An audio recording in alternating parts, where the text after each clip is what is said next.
Hi everyone, and welcome to the video presentation for module number 8. We're going to be talking about harmonization with the new chords we've been learning, and those new chords include those that we learned last semester, and also the borrowed chords and things like that that we've been dealing with more recently.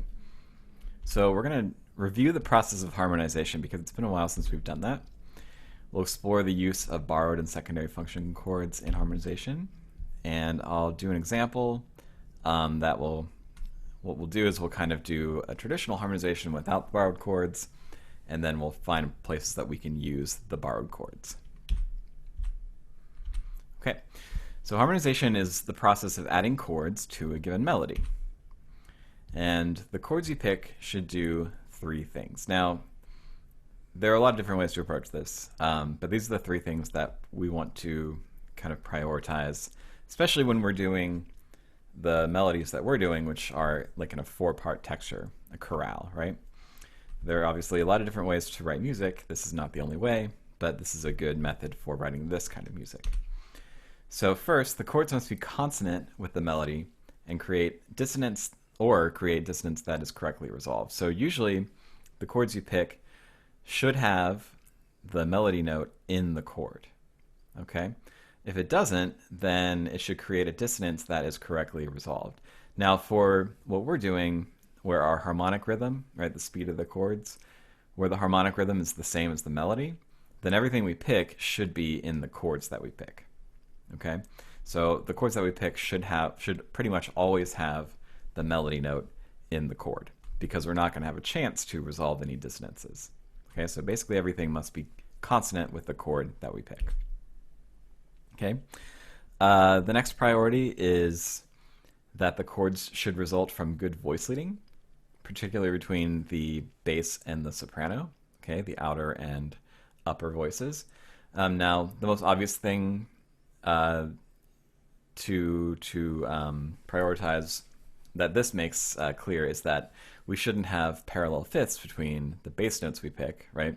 So the bass notes that result from the chords should not create parallel fifths or parallel octaves or anything like that with the soprano line. Okay, but it also means that we should try to create good counterpoint by picking bass lines that create that counterpoint with our melody line. And we'll see how to do that in a second. And then the other priority is that the chords must create a logical harmonic progression.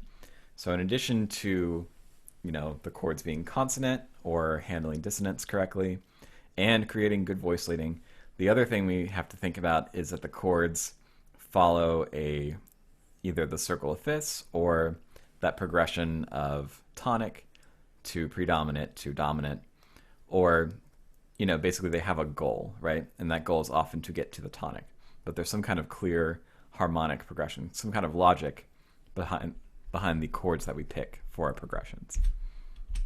Okay. So let's talk about that first one. The chords must be consonant with a melody or create a dissonance that is correctly resolved. So especially in four-part chorale texture, the melody note should be present in the chord you pick.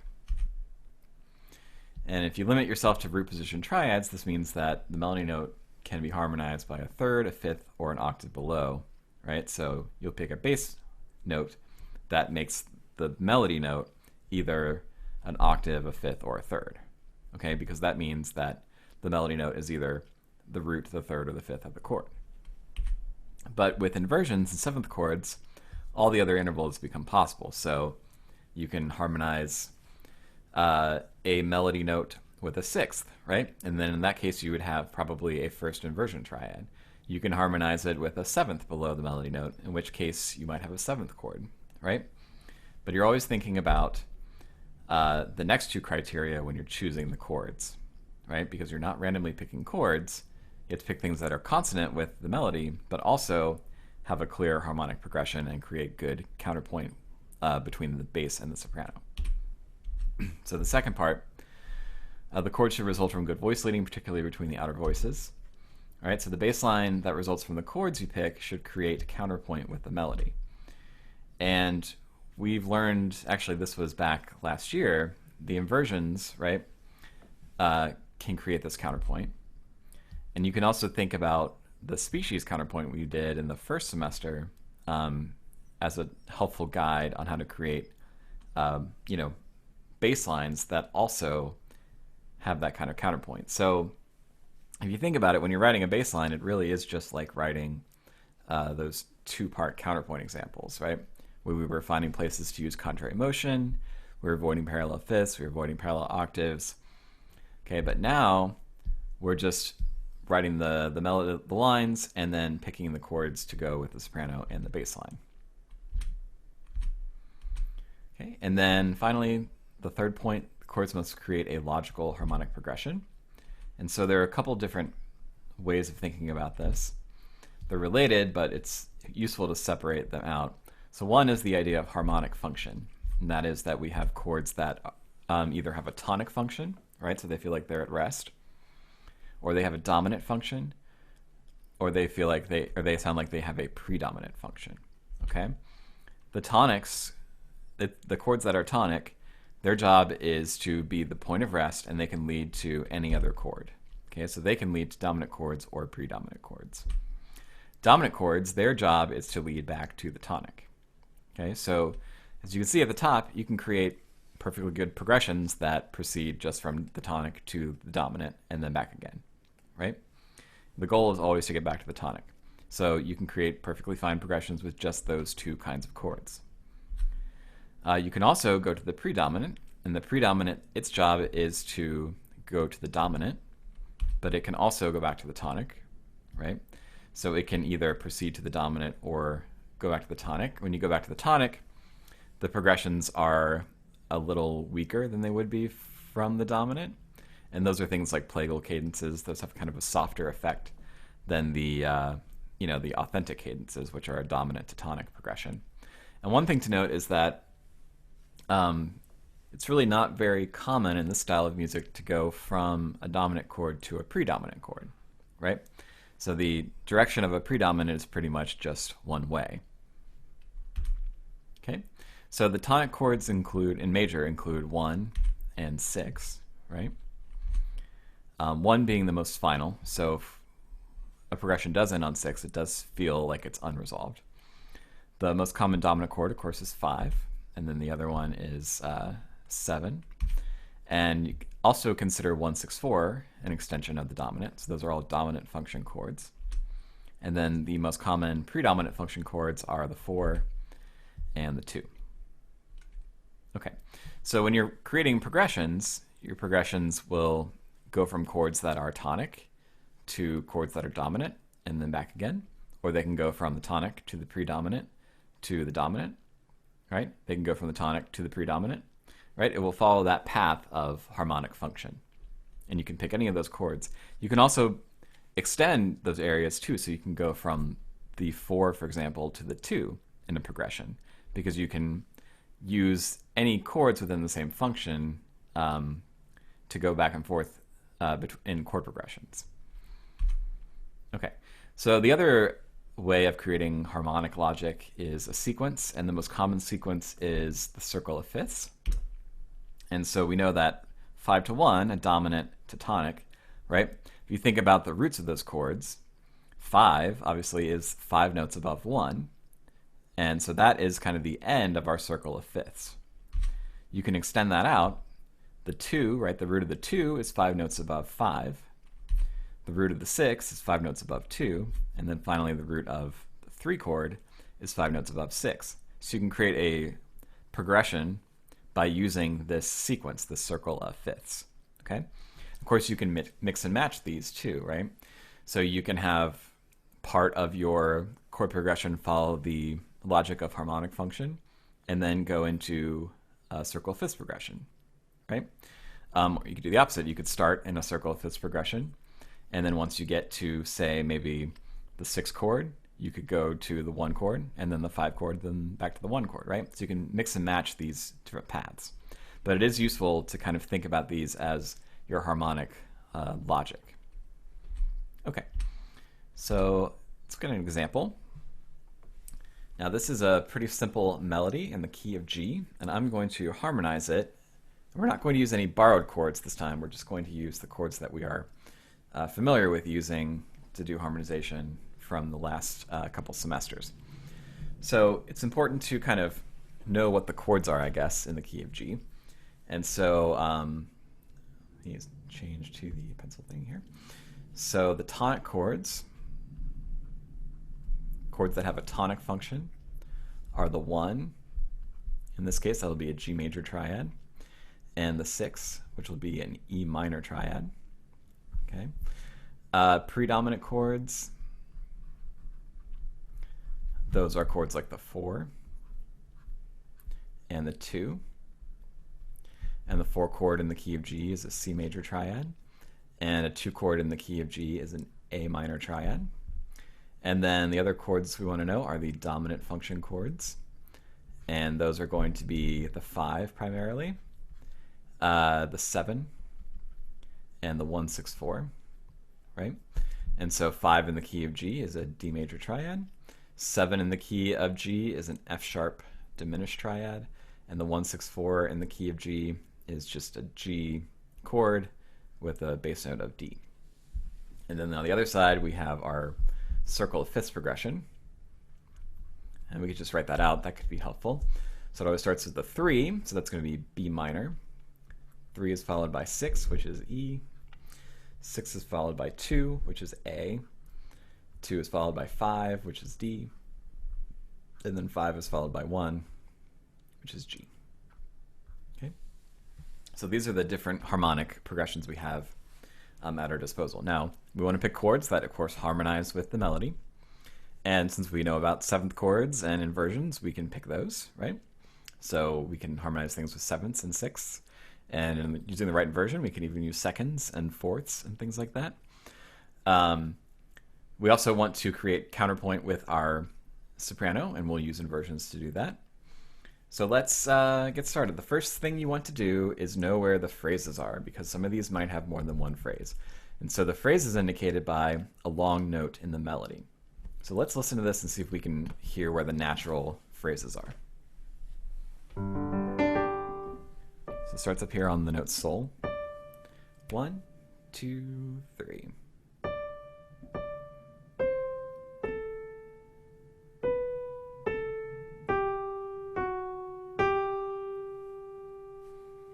Okay, there's a couple ways you could hear this, right? So since that half note there is a longer note value, that could be the end of a phrase, right? But the longest note value is this dotted half note over here. So really, this could be one long phrase, but it could also be two shorter phrases. There's different ways of looking at it. For our purposes, we're going to call it two different phrases. So the first phrase is going to last until the end of that half note, and then phrase number 2 will last until the end of our dotted half note right there. Okay, so those are our two phrases. Once you've got the phrases, you want to pick cadences to go with those phrases. The best cadence to end with, I'd say, is probably an authentic cadence. So this will mean we'll have a 1 and a 5 for our last two chords. And then you want to probably end with a weaker cadence in the middle in order for the melody to feel like it's needs to continue, right? So this melody note is the second degree of the scale, and a chord that has the second degree of the scale is a 5, right? Because that's a D major chord. So that would be the fifth of the chord. So you could end this with a half cadence, and that's what we'll do. So we'll end this with a 5 chord, half cadence, all right? You could go ahead and put some notes in there too. So since I know this is a half cadence, we could just put in the bass note for D, because that indicates 5. And then at the end, our bass note could be G. And then we want to do 5 to 1 for an authentic cadence, so we'll put the note D there. Okay. Now you can always change these if you need to.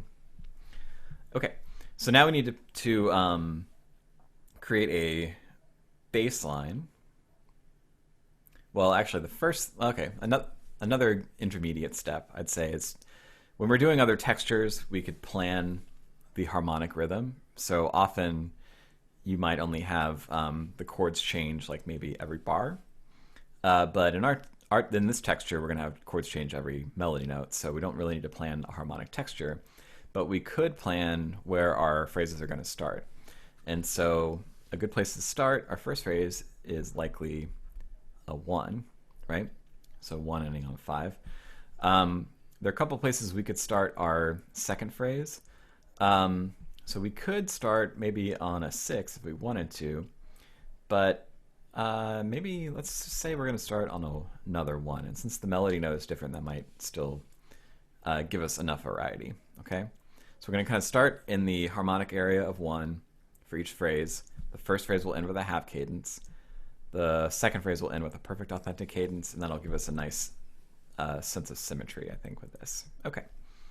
So I'd say now we can write our bass line, and we want to pick chords that, we'll pick bass notes that create counterpoint with the soprano, and also implied chords that have a strong harmonic progression. So for our 1 chord, a good place to start, right? Our bass note could probably be G, which would mean this is a root position 1 chord, which is a great place to start. Okay. Now we want to find a way to get to our 5 chord over here. So we could think about the circle of fifths progression, right? And part of the circle of fifths progression is this over here, the 2 to 5. So A minor to D. So a bass note we could use for this line would be an A. And we have a progression, leap of a fifth at a cadence, which is fine. And then we could even extend our circle of fifths progression to also include the chord before. And so if I put the E here, that actually harmonizes with a 7th with the D, which is fine as long as this is a 7th chord. So we'll write a 7 under there. All right. So now we have, basically, it's a circle of fifths progression leading to the 5 chord. So we could put some Roman numerals in. So 1, and then this is a 6, 7, and then a 2, leading to a 5. All right. So I've used a diatonic 7th chord, which is one of the new ones we learned last semester too. Okay.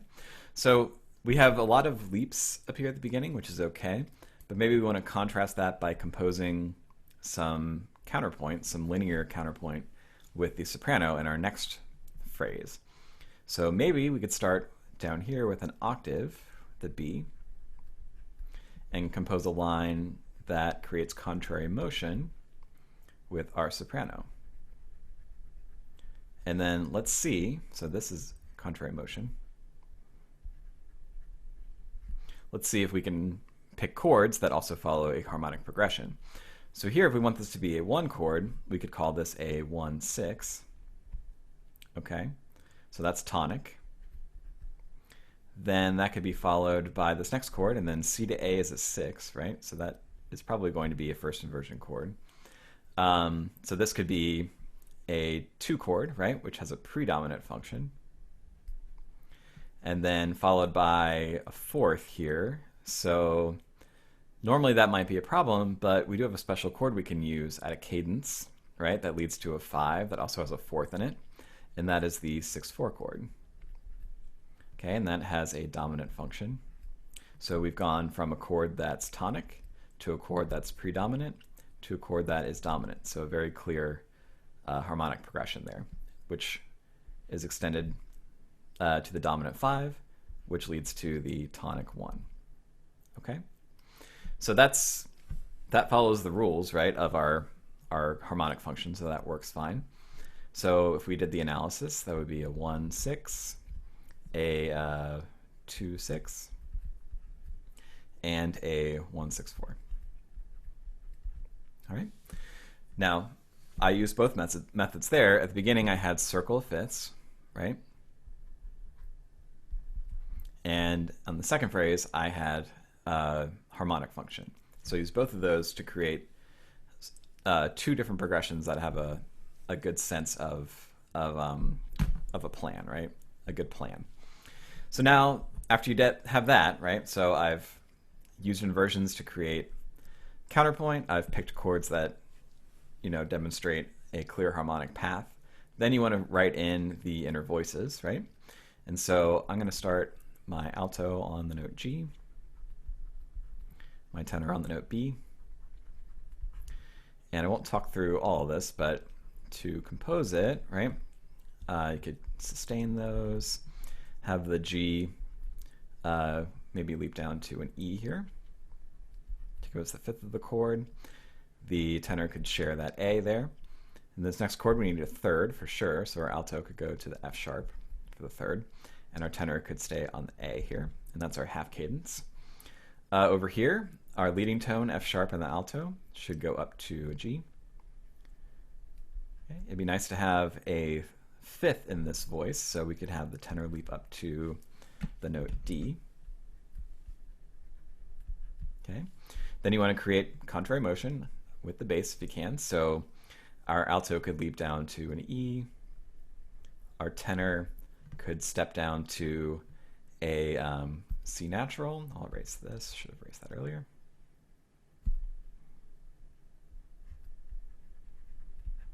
And then in this 6/4 chord, we could go down to the D in the alto, and then have our tenor go down to B by step. And then in this next chord, if we want to get real fancy, we could have our alto maybe go down to a C natural and make this into a 7th chord, which is a good thing to have at a cadence. Creates even more tension that should be resolved. And then of course our 7th needs to resolve down by step to a B, and our tenor could step up to become the 3rd of the chord. Well, actually it doesn't need to, does it? Yeah, because we already have that. We could go step down to double, triple the root if we wanted to. Okay, so here's our harmonization.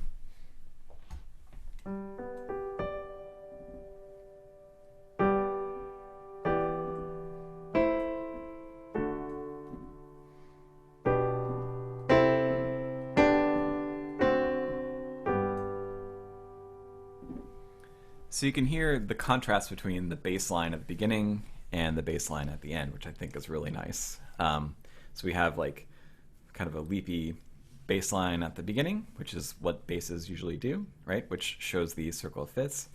And then at the end, we contrast that with our more contrapuntal bass line that has contrary motion with the melody. Okay, good. So we're going to get back to that. Now let's talk about the next thing, which is the function of our new chords that we've been learning about. So I'm going to call this our expanded harmonic vocabulary. This just means the chords that we have been learning, and we're going to talk about how they fit into these different ideas of harmonic progression. Okay? So last semester we learned about secondary function chords. And these, I think, are easily conceived of if you think about the circle of fifths. So they're kind of like substitutes for the circle of fifths. And particularly secondary dominants work well thinking about this. So since secondary dominants are all dominants, right, that are outside of the key, what you can do is you can substitute them for different parts of the circle of fifths. So for instance, instead of having a minor 2, right, that leads to 5, since minor 2 and 5 of 5 have the same root, you can substitute a 5 of 5 for the 2, right? So I'm not going to use a minor 2, and any place that I could use the minor 2, right, as long as it has the right notes in the soprano, you could use a 5 of 5, because 5 of 5 would lead to the 5 chord, just like 2 does. Okay, likewise, you could substitute the 6 chord, the minor 6 chord, for a 5 of 2, since they have the same bass note. They have the same role to play, basically. Okay? Now, you could also just substitute all of them out if you wanted to, and you could create a full chromatic progression, right, that goes from 5 of 6 to 5 of 2 to 5 of 5, and then you get back into where the key is, a 5, and then the circle would be complete. All right? But that's a good way to conceive of these secondary dominants. Secondary leading tone chords are a little bit more independent. They basically just tonicize a chord, right? So you can use them before any diatonic chord. So for instance, 5, right? You could use 7 diminished to tonicize 5, which would lead to 5. So any place you were using 5 in your progression, you might have an opportunity to use the secondary leading tone to lead to that chord instead of something else that you had planned. Okay? And of course, these can also intersect with the harmonic function idea, because you can use 5 of 5 to lead to anything. You could use, 5 of 4 in particular, because that doesn't exist in the circle of fifths, right? You could just use 5 of 4 to get to the 4 chord and then set up, a progression from that predominant chord to the dominant. Same with the leading tone chords. You could do the same thing with those. Okay. So that's secondary functions we talked about last semester. We also need to figure out where our new chords, these borrowed chords, fit in, and they're easiest to think about in terms of their harmonic function, I think. And so these chords basically expand our vocabulary for predominant chords quite a bit. So things like the minor 4, the 2 diminished, and the Neapolitan 6, they all have a predominant function. So they can precede, right? They can lead to a 5 chord. Things like flat 7 also has that function. Flat 3 also has that function. In fact, I'd say most of the borrowed chords have a predominant function. Flat 6 is a little different.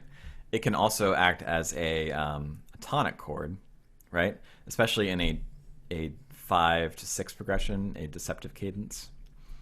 It's not uncommon to find 5 going to a flat 6 chord instead of a 6. And of course, the minor 1 also, since that's borrowed, that's more of a tonic function as well, right? But the tricky thing is that these can also all be predominants. Because the dominant is such a strong force, you'll often see it just kind of put after any of these borrowed chords, pull us back into the key, okay? But for the most part, these borrowed chords have a predominant function. Okay, so that means that you can use them before any of the 5 chords, or any chord that has a dominant function. You could, presumably find a place to put a predominant or borrowed predominant chords. So let's go back to our same melody here, and I'm going to try to find places to use secondary dominants and borrowed chords as much as I can. Okay, this may not be the greatest progression because it might get a little bit, these things are so jarring that it's kind of weird to use them in a short little example, but they will work. So we already kind of talked about the phrases. We'll do the same thing, and I'll kind of try to rewrite the bass line we just did. So we started on the 1 chord, went to a 6, and went to a 2, and went to a 5. So in here we had circle of fifths. That's supposed to be a 5, wow, okay. And so that means that we could use secondary dominants here, right? So we'll say 5 of something, maybe in this first part of the progression. And then over here, I remember we had a bass line that had contrary motion and ended up on a 6/4 chord, and then a 5 chord, and then a 1 chord. I think the inversions were first inversion, and then our 6/4, and then our, I think that would be a 7 chord there. But we use the idea of function to write this chord progression, and so this first one had a tonic function, a predominant function, and then a dominant function. Okay, and so maybe we can find a place for our borrowed chords in here. So I'm going to write borrowed. Okay, so in this first progression, we could maybe find a place for a secondary dominant. So we could, use any chord we want in place of that chord in the circle of fifths. So can we find a way to do a 5 of 5? So can we make this a 5 of 5? Well, a 5 of 5 is going to be an A7 triad, right? And to spell an A7, we need an A, a C sharp, a D, and a G. The problem is we can't change the melody, okay? So we can't change that C natural to a C sharp. So we're not able to use our 5 of 5 here. But what about stepping one back in the circle of fifths? So maybe a 5 of 2. Okay, 5 of 2 would be an E7 chord. And to spell that, we would have an E, a G sharp, a B, and a D, and that doesn't conflict with anything we have, so we can definitely use that here. So maybe on that second chord, we can go to a 5 of 2 instead of just the 6. So we can keep the same bass note, but one cool thing we could do is maybe create some interesting contrary motion by inverting it. So let's use an inverted chord here. So let's use a G sharp, which will be the third of the chord, and we'll call this a 6-5, and that creates some contrary motion with our bass line, okay, with our soprano line. So something like this.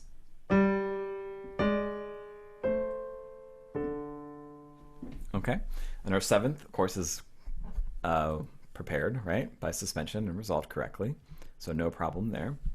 So that's a good place to start, I think, from our chord. So we're going to use our 5, 6, 5 of 2, and then the rest we can just leave the same. In the second part of this progression, right, if we don't want to change the bass line, maybe we can sub out one of these harmonies for one of our borrowed chords. So tonic, we probably don't want to use a minor tonic here because that would mean having a B flat, and we can't do that because that's in the melody. Over here, though, we have a C in the bass, and it's a predominant chord, so maybe there's some kind of predominant chord we could use that's borrowed that we could put in here. So maybe a minor 4, right? Minor 4 in this key would be a C minor chord, which would have C, E flat, and G. That won't work, though, because we have an A in the soprano, so can't do that. What about the 2 diminished? So 2 diminished is usually in first inversion, which would have a C, right? And the chord is an A diminished chord. So that would have an A, a C, and an E flat, and that would work. So we could use that chord here. So why don't we try to do that? So let's make this our borrowed chord, a 2 diminished. And the reason we know we can use this is because it has a predominant function, which is what our chord had here before. So it doesn't really break our plan from before, right? It's just a different kind of color, a different kind of shade of predominant. Okay? And the rest we could actually just leave the same if we wanted to. So let's do that. So our first chord in this progression was a 1, 6. Then we'd have a 2 diminished 6, which is borrowed. And then we'd have our dominant 1, 6, 4 chord, followed by our 7 chord over here. And then at the very beginning, we have our 1, then our 5, 6, 5 of 2, then our 2, and then our 5 half cadence. Okay, so we've changed the bass line a little bit, which means we'll probably have to rewrite our inner parts. And we've haven't changed anything over here in the bass line, so we might be able to keep some of our parts, but we'll have to see, because we have to do this voice leading correctly. So at the beginning, we could try and voice it like we did before. The problem is this G sharp is going to throw, you know, a loop in the situation here. So let's not do that. Let's avoid the G, since that's going to be a moving part of this. So we could really, you know, we could just kind of repeat. Well, we do need a root. Let's see. Okay, so let's do this. Let's have our tenor maybe start on the note D, and then it could go up to the root E here. And then our alto could have our third B, and then stay on our, what's now the 5th of the chord here. Okay, and then everything can resolve to a full chord in the next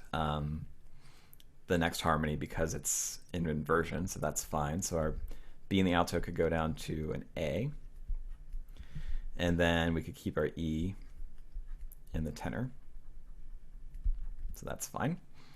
In this next chord, though, we're going to have to leap. Well, actually, we could do this. We could keep our alto, have that maybe double the 5th of the chord there, and then our tenor could go up to the F sharp. Yeah, that might work. Okay.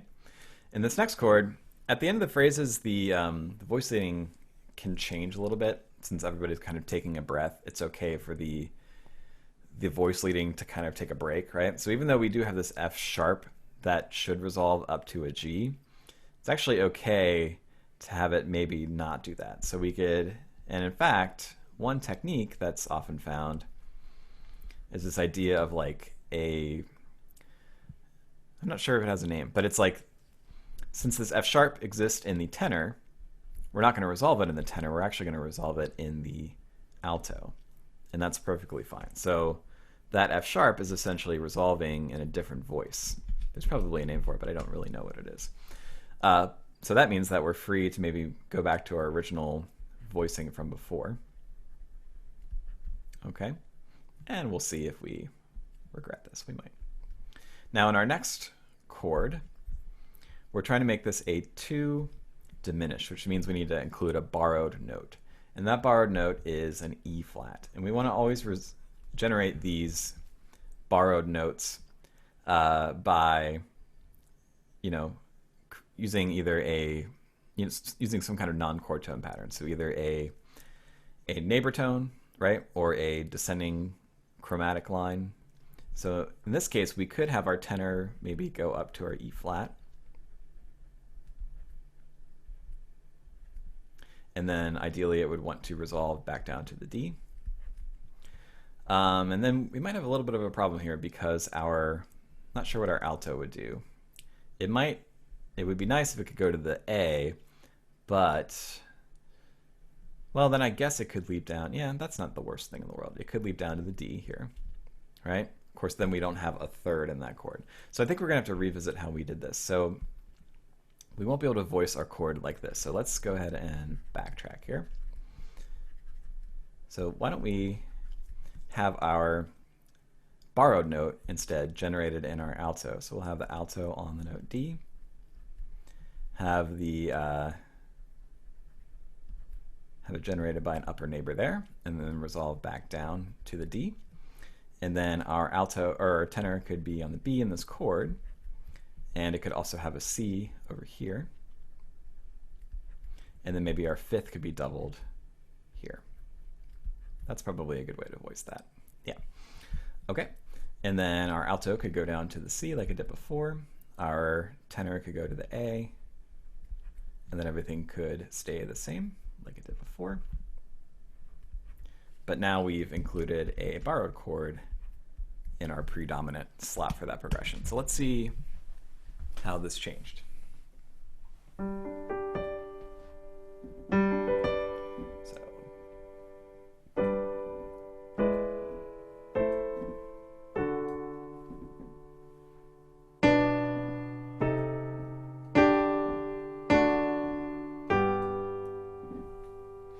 Yeah, I really love that 2 diminished 6 there. That's pretty nice.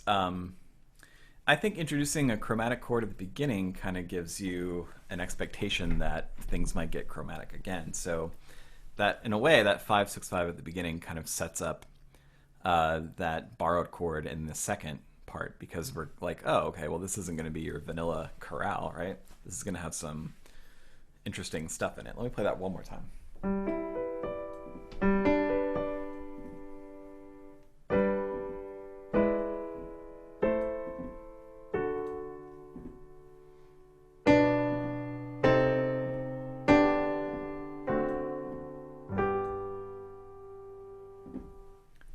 Pretty nice. Okay, great. So, of course, our last Roman numeral would be a 1.